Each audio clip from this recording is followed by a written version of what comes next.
Les habla Rafael Arraiz Luca desde Unión Radio y esto es Venezolanos, un programa sobre el país y su historia. En continuación, con esta serie de personajes que hemos venido desarrollando en estos meses recientes. Hoy vamos a trabajar a venezolanos que nacieron en otros países, a inmigrantes que llegaron a Venezuela en diversos momentos de sus vidas y se quedaron aquí para siempre y a su vez hicieron grandes aportes a la vida venezolana en las áreas en las que ellos se desarrollaron. Vamos a comenzar con uno cuyos aportes fueron extraordinarios. Me refiero a Pedro Grases. Pedro Grases nació en Cataluña y llegó a La Guaira en el vapor Simón Bolívar en agosto de 1937. Entonces ese barco venía de Boulogne-sur-Mer, de Francia, y entonces Pedro Grases tenía 28 años. Venía con una esposa con la que se había casado en 1933, allá en Barcelona, Asunción Galofré, y dos hijos varones tan pequeños que apenas sabían hablar. Para ese momento, Grases había concluido 2 carreras universitarias y se había doctorado en ambas carreras. Era doctor en Derecho y en Filosofía y Letras, y había sido secretario de Carlos Pi Sunyer, un eminentísimo republicano catalán también, que batallaba a diario con los asuntos de la política y muchos otros temas.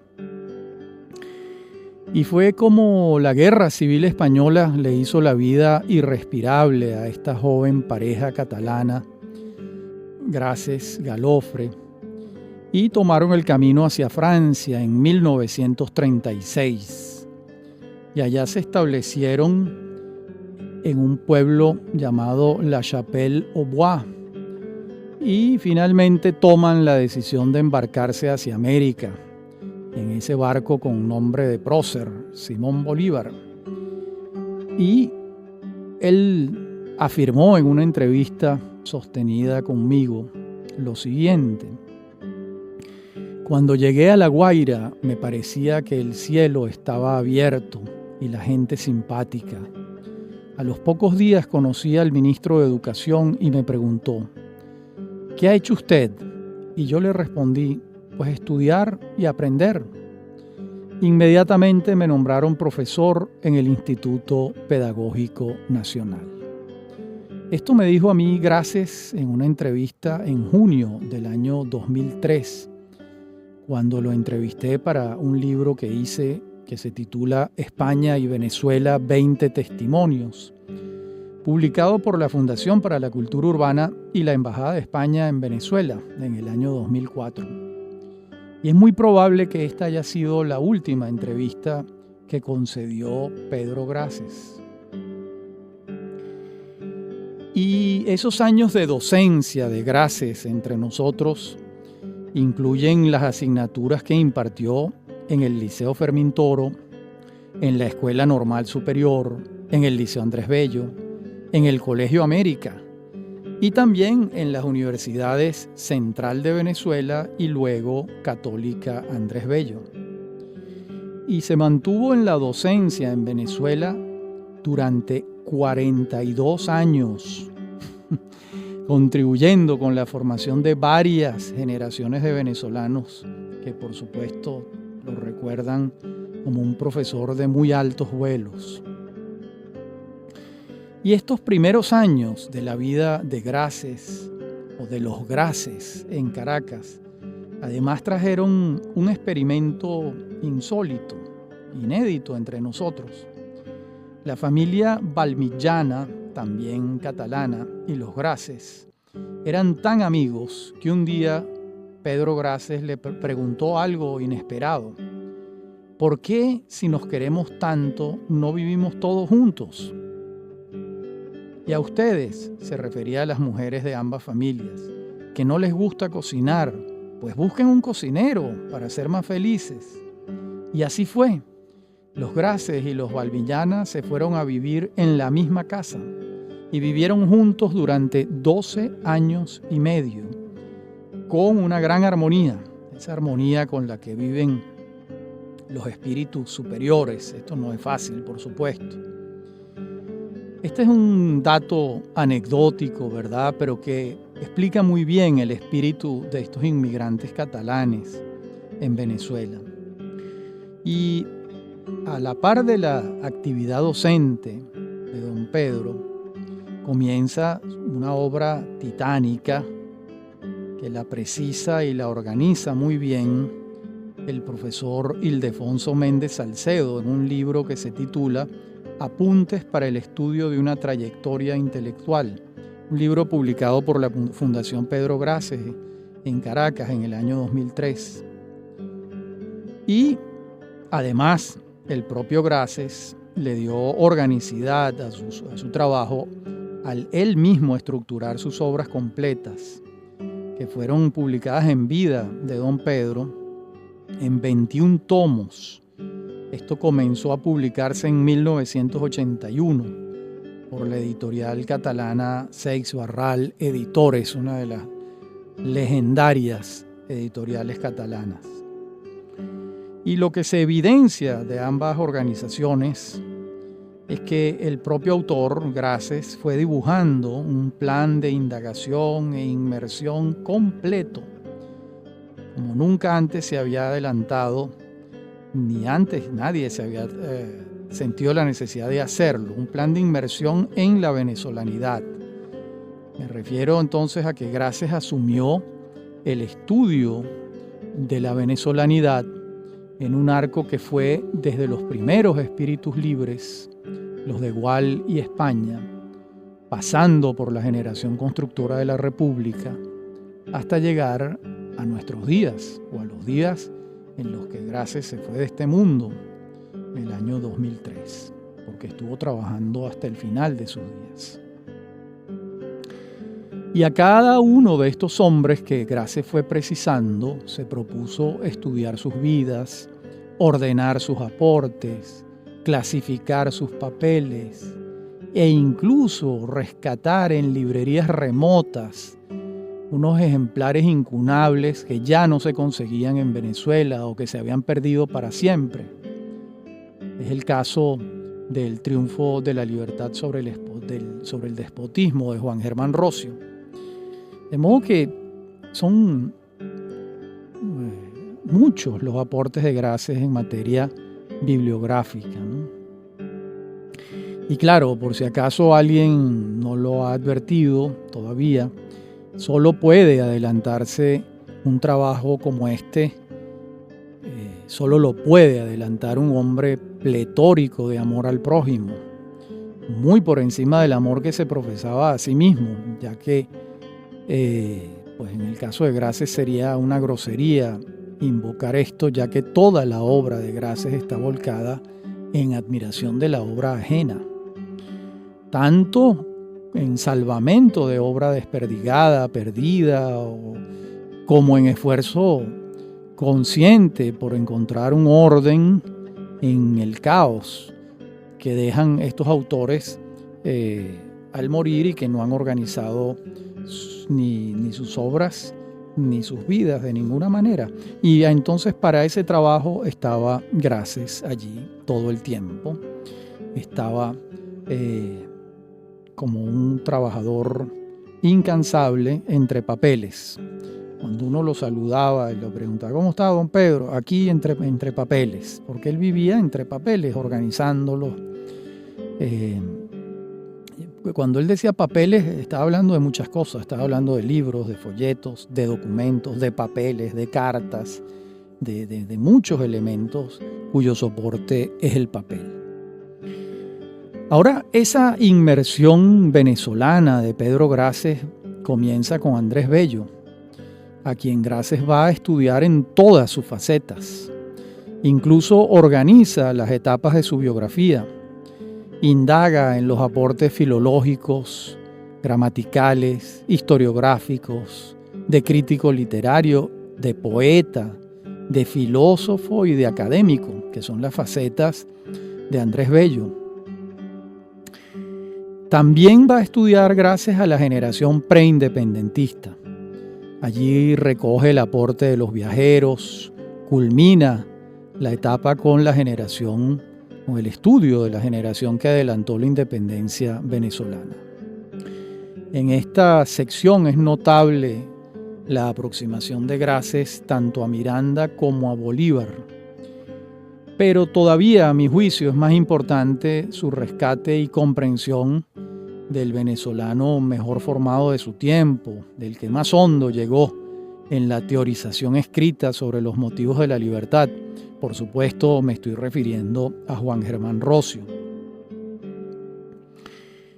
También, obviamente, el estudio sobre los textos fundamentales bolivarianos por parte de Grases es muy valioso y es insoslayable, es de una gran utilidad. Luego, Grases va a hacer énfasis en lo que él llama la tradición humanística venezolana, compuesta por Sanz, por Rodríguez, por Vargas, por Cajigal, por Toro, por González, por Baral y por Acosta. Además de los que ya nombré, por supuesto: José María Vargas, Simón Rodríguez, Juan Manuel Cajigal, Fermín Toro, Juan Vicente González, Rafael María Baral y Cecilio Acosta. Además, su historia de la imprenta en Venezuela es la primera de su magnitud y significación. Y la monografía dedicada a Valentín Espinal también es notable. Pero sigamos en la próxima parte del programa con estos aportes extraordinarios de Pedro Grases a la Venezuela de aquel y de este tiempo y del futuro, por supuesto. Ya regresamos.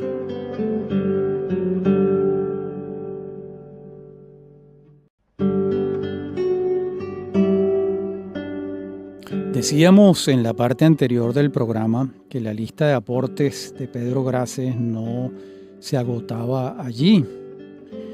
Y bueno, cualquier investigador de la historia o de la literatura nacional sabe que es imposible acercarse a estos ámbitos sin detenerse en los estudios de Grases. Así lo afirmó Arturo Uslar Pietri en 1969, cuando buena parte de la obra venezolanista de Grases estaba hecha, y entonces afirmó lo siguiente: con pedagógico tesón, con paciencia secular de forjador o de sembrador, con pasión inagotable por la cultura, se entregó a la fascinante y en buena parte incierta empresa de rehacer la historia cultural del país. Toda una biblioteca de libros y de folletos es la cosecha de esa tarea inagotable y sin término. No se podrá escribir sobre las letras y el pensamiento venezolanos sin mencionar a Grases, sin servirse de Grases, sin seguir a Grases en toda la asombrosa variedad de sus pesquisas y hallazgos. ¡Qué belleza de reconocimiento y de homenaje por parte de Uslar Pietri a Pedro Grases! Pero si sus aportes docentes ya estaban señalados en este programa, y su obra de investigador de la historia y de la literatura también hemos dado algunos ejemplos, es imposible abarcar toda la obra de Grases. Falta señalar su tarea de bibliófilo, y esa pasión le llevó a coleccionar durante décadas una biblioteca de más de 60.000 volúmenes que le fue donada a la Universidad Metropolitana. Y esa institución, en homenaje al maestro Grases, denominó el espacio central de la vida académica de la universidad, que es la biblioteca, la denominó con su nombre, es la Biblioteca Pedro Grases. Y quienes damos clases allí, en esa entrañable universidad, contamos con un tesoro de las humanidades a mano. también está a la disposición de cualquier usuario y sin duda es una de las mejores bibliotecas del país. Hoy en día, además, se añade a la Biblioteca Graces la Biblioteca Uslar Pietri, que fue donada por Uslar a la Metropolitana, y la Biblioteca de Ramón J. Velázquez, que fue donada por sus hijos a la Universidad Metropolitana. Esta relación de Graces con la universidad viene por el vínculo que tuvo con Eugenio Mendoza Goiticoa, el fundador de la Universidad Metropolitana, que fue su amigo y su alumno, porque Graces le impartió clases a Mendoza durante muchos años, ya que Mendoza no estudió sino hasta primaria, hasta la escuela primaria, y esos vacíos en la formación, en el conocimiento, lo fue llenando Graces a lo largo de años, dándole clase todos los días a Mendoza, al comenzar el día. Y todos los testimonios que hemos pulsado hablan de una virtud que Graces cultivó hasta, podemos decir, que el delirio. ¿A cuál virtud nos referimos? A el arte de ser amigo, de propiciar el diálogo. Por eso es que durante más de 50 años tuvo lugar en su casa la llamada tertulia sabatina. Ahí se reunieron generaciones de investigadores. Incluso en una época se llevaba un acta de lo que se discutía. Y la verdad es que todos los que alguna vez necesitamos de Graces por alguna investigación que estuvimos haciendo y nos acercamos a él, fuimos recibidos con la mayor generosidad, sin un ápice de mezquindad, sino con la mayor generosidad, señalándonos el camino. Mira, busca por acá, busca por allá, existe esto está en tal sitio, en tal otro. Un hombre generoso. De modo que yo encuentro tantas virtudes en su vida y en su obra, y tanta sabiduría acumulada en su dilatadísima existencia, sino que no puedo sino aceptar su vida, ¿verdad?, como una proposición modélica prácticamente. Cuando lo fuimos a llevar al cementerio, pues fue verdaderamente duro, y fue un 15 de agosto del año 2004 que murió Pedro Graces en Caracas. Había nacido en un pueblito, Villafranca del Penedés, el 17 de septiembre del año 1909. De modo que vivió mucho, casi unos 95 años. Y llegó a amar a Caracas con un fervor total. Amaba el Ávila, era uno de los amantes del gran cerro, de la gran montaña que preside esta ciudad maravillosa. Y la verdad es que los juicios que uno puede articular sobre Graces son todos absolutamente favorables. Todos. Los aportes fueron a Venezuela extraordinarios. Y tuvimos una gran suerte que aquel hombre que se montó en aquel barco en Boulogne-sur-Mer se bajara en La Guaira y se enamorara de este país. Para siempre se quedara aquí e hiciese su obra completa entre nosotros. Vamos a ver ahora otro español que estuvo aquí e hizo una obra de la mayor importancia. Y vamos a hablar de él con base en un libro que publicó hace ya muchos años el Banco Central de Venezuela en homenaje a Juan David García Vaca, uno de esos extraordinarios profesores que recaló en Venezuela, aventado por la tragedia de la Guerra Civil Española. El título de ese libro, en homenaje a García Vaca, es Vivir dos veces despierto. El prólogo es de José Rafael Revenga, y allí escriben sus hijos, Francisco y Cristina García Palacios. Escribe Juan Francisco Porras Rengel, Carlos Beorlegui, Ignacio Isusquiza, Marisa Becker, Oscar Zambrano Urdaneta, Miguel Ángel Palacios, Benjamín Sánchez, Jesús Baceta, Cristina de la Cruz Ayuso, Roberto Arezaga Burgos, Berenice Gómez Tolosa y quien les habla. Cada uno de estos textos aborda facetas de la vida del gran filósofo español radicado en Venezuela y en Quito también, Juan David García Vaca. Yo centré mi trabajo allí, en homenaje a García Vaca, en una autobiografía que él escribió hacia el final de su vida. Y bueno, esto se ha dicho 1000 veces, pero la verdad es que hay que repetirlo, y es que hemos sido poco dados al texto confesional, los hispanoamericanos. Felizmente esto está cambiando, ¿verdad? Y esto es un ejemplo del cambio. García Vaca escribió una autobiografía intelectual, ¿verdad? Una autobiografía de su trayecto, de cómo fue formándose. Y recordemos entonces que ese niño García Vaca va a ser entregado por sus padres al seminario en 1910.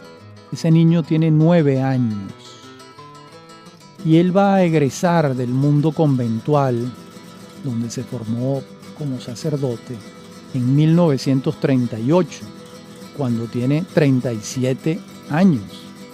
De modo que tuvo 28 años de vida religiosa. Esto muy poca gente lo sabe. Y allí, en ese texto, lo que el gran filósofo confiesa de su experiencia dentro de una institución de la Iglesia Católica es verdaderamente conmovedor. Claro, las críticas que hay allí se refieren a este periodo que él experimentó. La Iglesia Católica ha cambiado mucho.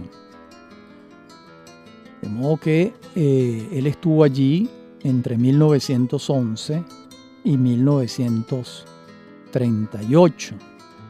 Y allí estuvo contra su voluntad, esto hay que recordarlo. Él ingresa allí porque sus padres, que no tenían cómo darle de comer, prefieren que lo eduquen los curas a que se les muera de hambre el muchacho.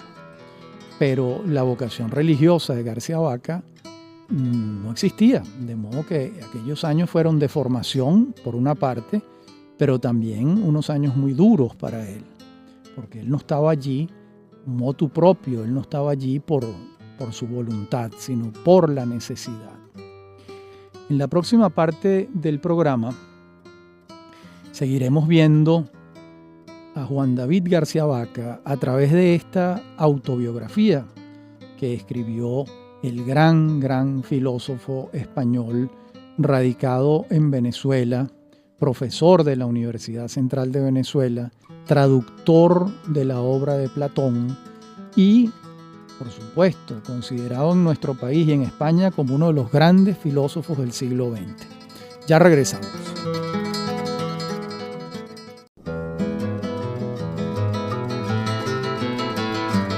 Referíamos en la parte anterior del programa la autobiografía de Juan David García Vaca, y allí vemos que el espíritu libre de este filósofo un día no soportó más el corsé de los dogmas y abrió la puerta y se fue del seminario. Evidentemente, nada más difícil para el que quiere pensar con libertad que la sujeción a un cuerpo de dogmas de fe inamovibles.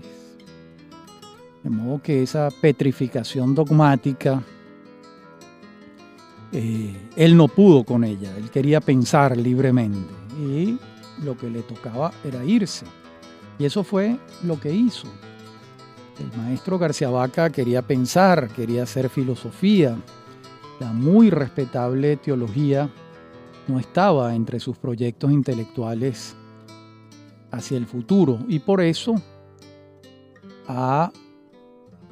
en 1938, cuando tenía 37 años, se va del seminario, abandona la sotana y se va al mundo civil. Y él relata todo esto allí, ¿no? Él lo relata. Y a mí me conmovió profundamente la relación de la batalla que el joven sacerdote da entre sí mismo y la iglesia a la que pertenecía, y la enorme valentía de trabajar esa batalla, llegado el momento del recuento final, la hora confesional, que es su autobiografía. El tema de la vida religiosa, del claustro, del celibato, son temas sumamente interesantes, ¿no? Sobre todo el tema del celibato, que es un asunto conciliar, no es un asunto que esté en el Evangelio. Y en esto, felizmente, el Papa anterior, ese hombre inteligentísimo que es Joseph Ratzinger, acaso el Papa mejor formado de toda la historia de la Iglesia Católica, dejó una rendija al afirmar que ya hay sacerdotes casados dentro de la Iglesia Católica. Él se refiere a aquellos sacerdotes que se han convertido después de haber formado familia.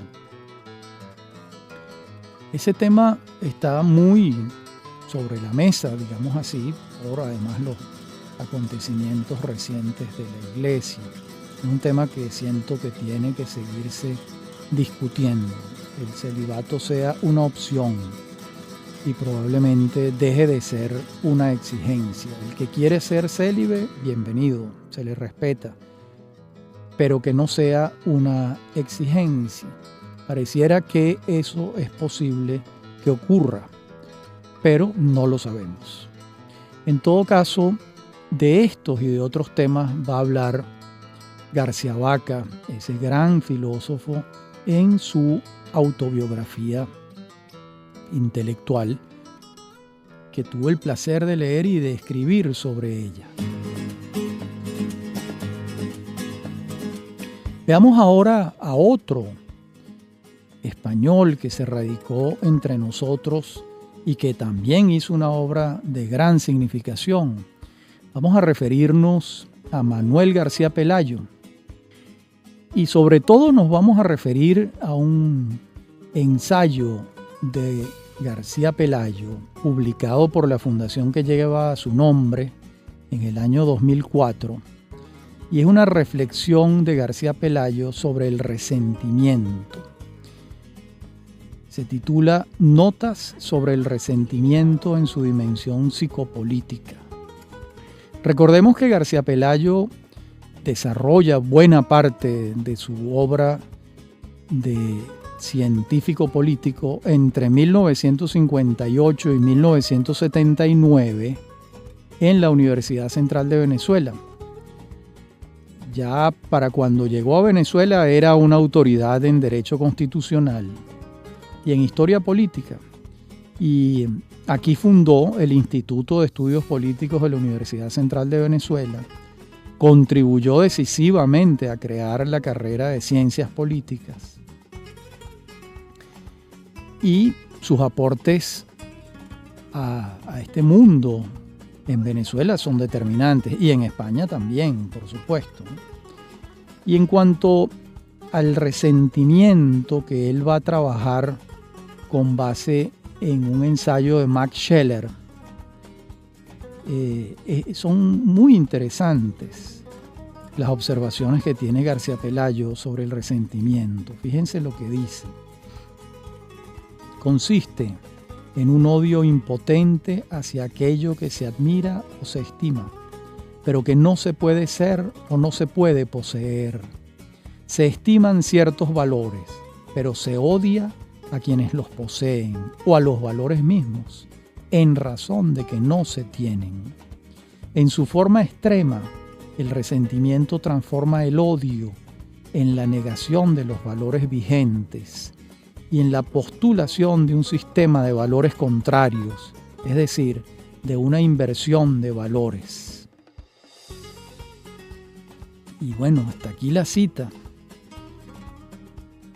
Y pudiera añadirse como una mínima apostilla, que la envidia es acaso la más común y primaria de las emociones, puede ser el punto de partida del resentimiento. Y también se puede decir que el asunto no es el resentimiento como tal, sino la manera como se procesa el resentimiento. En otras palabras, ¿cómo transformo una emoción negativa en otra positiva? Y me afilio a una energía creadora y no a una energía negadora. Es decir, no se trata de negar el resentimiento o el sentimiento de envidia que se robustece hacia el resentimiento en su paso siguiente, sino atajar esa pulsión en el momento, advertirla y convertirla en otra cosa, convertir la envidia y el resentimiento en algo diferente, en algo positivo, en admiración. ¿Por qué no en admiración? Y cuando García Pelayo trabaja las etapas del resentimiento, nos regala observaciones de gran lucidez. Por ejemplo, él dice: la actitud de la personalidad resentida es siempre negativa para todo lo que no sea como ella misma o forme parte de ella misma. Fin de la cita. Y bueno, y aquí es evidente la simbiosis entre el egocentrismo y el resentimiento. Y bueno, estos temas nos interesan y le interesan a un politólogo como García Pelayo, porque ¿qué ocurre cuando el resentimiento ejerce el poder? ¿Qué ocurre cuando esa emoción de la envidia o del resentimiento actúa en la esfera política? Pues lo primero que uno puede advertir es que todo se va minando por los propios prejuicios del resentido. Y el resentido va estableciendo un mundo de parcelas, de incluidos, de excluidos, de acuerdo con la afiliación a su visión de las cosas. Pudiese decirse incluso que el resentido es infantil, que no ha superado una emoción primaria, que no ha trabajado su psique adultamente y que reacciona de manera elemental. Esto, si ocurre dentro del ámbito de las personas, pues bueno, es un tema personal. Pero cuando quienes ejercen el poder padecen de estas emociones, el tema ya se convierte en un asunto público. Recordemos que García Pelayo está escribiendo refiriéndose a un ensayo de Max Scheler sobre el resentimiento. Y Scheler seguramente está pensando en el mundo europeo, obviamente en el mundo europeo, y por aquí no nos extrañaría para nada que estuviese pensando en el nazismo, en Hitler y en toda esa carga de resentimiento que uno advirtió siempre que se acerca al mundo hitleriano en él. Sigo con García Pelayo, que sigue pensando sobre el tema y vuelve y señala, cito: otro grado más adelantado en el proceso del resentimiento es la perfidia, en la que el impulso hostil y negativo se ha hecho más hondo y está dispuesto a saltar en gesto incontrolado. Sigue, en fin, la maldad, que trata de provocar nuevas ocasiones para alegrarse del perjuicio ajeno. Repito, la maldad, que trata de provocar nuevas ocasiones para alegrarse del perjuicio ajeno. Bueno, ya esto estamos hablando de lo peor de lo peor. Y esto lo está escribiendo García Pelayo. Y lo cierto es que la perfidia se cuece en el horno de la traición y la deslealtad, que son daños graves, pero menores en comparación con la maldad, ya que al proferir la maldad se busca perjudicar a otro expresamente y de la peor manera posible. De modo que esto ya estamos hablando de otros temas. ¿Por qué García Pelayo aborda estos temas del orden de la psicología personal? Porque está estudiando la política, y la política la ejercen los hombres. Y si los hombres padecen de estas emociones primarias sin haberlas trabajado, sin haberlas superado, sin haberlas educado, pues el daño que pueden causar en las sociedades en las que se desenvuelven es muy grande. En la próxima parte del programa veremos otro inmigrante que se quedó en Venezuela para siempre, el hermano Nectario María. Ya regresamos.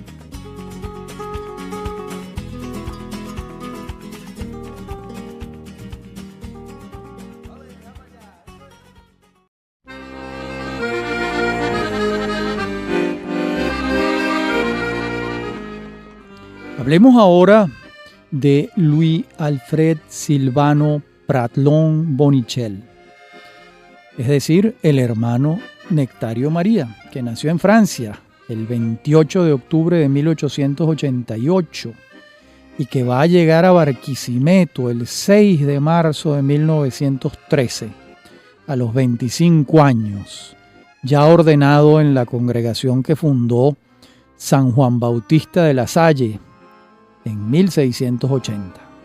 Y los miembros de esta orden, al franquear la puerta espiritual del instituto, abandonan su nombre de pila para siempre y acogen otro, permanentemente antecedido por el vocablo hermano. Por eso es que él se llamaba el hermano Nectario María. Y así fue como Nectario María comenzó a enseñar en el legendario Colegio La Salle de Barquisimeto y dejó de ser el francés Louis para transmutarse en el venezolano Nectario, para felicidad de la comunidad que lo acogía. Cuando eso comenzó, él no sospechaba que acometería una de las obras historiográficas más consistentes y voluminosas que se ha tejido entre nosotros, compuesta por 370 piezas, entre libros y folletos y monografías. Y la magnitud del aporte del hermano Nectario María a las ciencias históricas venezolanas es proporcional a la inadvertencia que pesa sobre su obra y su nombre. Él se entregó a hurgar en el pasado nacional, recorriendo decenas de archivos de diversos países del mundo, buscando esclarecer los hechos para salvarlos del olvido, y su propia obra y su vida se han mezclado con la materia que él mismo intentaba rescatar. Su obra historiográfica, por cierto, encuentra su piedra fundacional en un impedimento. En una de esas curvas gubernamentales en Venezuela se le impidió a los extranjeros impartir la asignatura de Historia de Venezuela, con lo que al hermano Nectario María le clavaron una flecha en la diana de los retos. Si no podía enseñar, podía investigar para esclarecer todos los hechos nacionales que pudo. Y se dedicó a las historias fundacionales de la ciudad de Barinas, Caracas, Barquisimeto, Maracaibo, Acarigua, Valencia, Quíbor, Carache, así como otros textos generales de historia de Venezuela y de historia de las devociones por la Virgen María, que son algunas de las investigaciones de Nectario María. Hay otra investigación de grandes proporciones, que fue lo que él hizo en el Archivo de Indias de Sevilla. Todo el capítulo venezolano del Archivo de Indias de Sevilla fue organizado por él, y en eso estuvo casi 20 años. Caramba. Y según David Chacón Rodríguez, un alumno del historiador y entusiasta de la fundación que lleva su nombre, Nectario María hizo un fichero con todos los documentos en los que se refieren a Venezuela. Ese fichero está compuesto por 112.623 fichas, que de no existir ese fichero sería casi imposible la labor del investigador. Y luego transcribió la documentación fichada, y esto se conoce en el Archivo de Indias de Sevilla como traslados del hermano Nectario María. Esos traslados están compuestos por 18 tomos con 1.561 volúmenes. Imagínense 20 años de trabajo. Pero bueno, si ya la obra del hermano Nectario María antes de irse a Sevilla era grande, bebiendo en aquellas fuentes documentales, ahora en Sevilla pasó a ser, imagínense, un río portentoso, ya que un hallazgo llevaba a otro y a otro y a otro. Y Dios le iba dando crédito a su salud, que estaba resentida desde niño. Y la verdad es que debo confesarles que cuando estuve en el Archivo de Indias, se me anegaron los ojos de emoción ante los tomos ordenados por el hermano. Lo que pasa es que a mí, como a mucha gente, nos emocionan hasta las lágrimas el trabajo que se hace en ofrenda de otros y en tributo a la utilidad. De modo que aquella tarde mi admiración por este venezolano que nació en Francia, para mí llegó a ser devocional. De modo que esa es la obra de el hermano Nectario María, una obra de profesor, de investigador en la historia de Venezuela y de organizador en el Archivo de Indias de Sevilla de todo el capítulo dedicado a Venezuela. Una vida absolutamente útil, de gran utilidad y por la que los venezolanos no podemos sentir otra cosa que gratitud. Bien, hemos repasado en este programa algunos aportes de 4 venezolanos que no nacieron aquí: Pedro Graces, Juan David García Vaca, Manuel García Pelayo y el hermano Nectario María, 3 españoles y un francés, que con sus vidas venezolanas hicieron grandes aportes al estudio de la venezolanidad y que nosotros ahora celebramos, recordamos y aplaudimos fervorosamente.